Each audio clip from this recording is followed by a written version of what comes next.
It's time to rid yourself of your current presuppositions. There's another thing that, see, in the Soviet Union, when Solzhenitsyn wrote about the Soviet Union and its pathologies, it sort of peaked in terms of its pathological authoritarianism when it became illegal to complain that your life wasn't going well. And you just think about how horrible that is, eh? Because you know, lots of times your life isn't going well. I mean, and I don't mean this in some casual way. I mean, maybe, I don't know, maybe you have diabetes and you know, maybe you're going to lose your feet or something. Like, it's really not, it's nothing trivial that's going on here. Something is not good.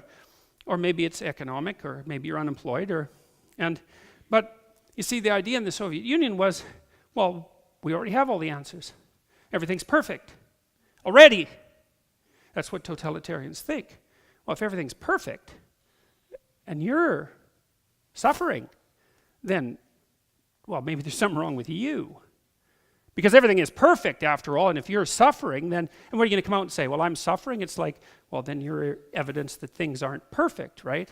You're like a widow or an orphan in an Old Testament story, you know, when the kings got too high and mighty, then they wouldn't pay enough attention to the widows and the orphans, and then the prophet would come along and say, you know, those widows and orphans, they're a lot more important than you think they are, and if you don't pay attention to them properly, then things are going to fall apart around you in a way that you just can't even imagine.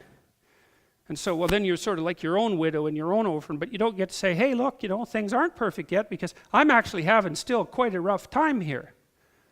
You don't get to admit to your own suffering.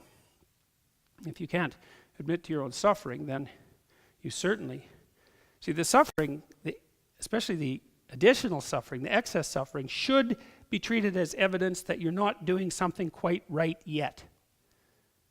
It should be treated as evidence that you're wrong. There's something important that you're doing that's wrong. I understand how harsh that is. And I'm not saying that everyone who's suffering is suffering because they're doing something in some simple way that's wrong. I was in an elevator once in a hospital. It was a very terrifying thing. And this person got on who was just in an absolute state of shock. You know, I mean, it was really not good. And I don't remember how this happened, but I engaged the person in conversation, and they just said that they had just been diagnosed with what looked to be terminal cancer. And what was horrifying about it was that what they were doing was going over their life in the elevator, trying to figure out what they had done in order to deserve such a fate. You know, they'd immediately taken it on themselves as a moral failing. And that's not what I'm saying. You can't come up to someone who has cancer and say, well, if you weren't such a bloody idiot throughout your whole life, you wouldn't have cancer. And believe me, that happens a lot more than you think. And people who have diseases like that get blamed for it. That's not what I'm saying. It's not like that. It's a more generalized attitude that is that if life isn't yet what it should be, then you have a primary responsibility to do something about it. And the place to start looking is to your own errors and to fix them. And that's a safe bet, man, because you're probably doing some things that you wouldn't have to be doing that if you fixed would make things better. So it's time to let go and to sacrifice who you are for who you could become.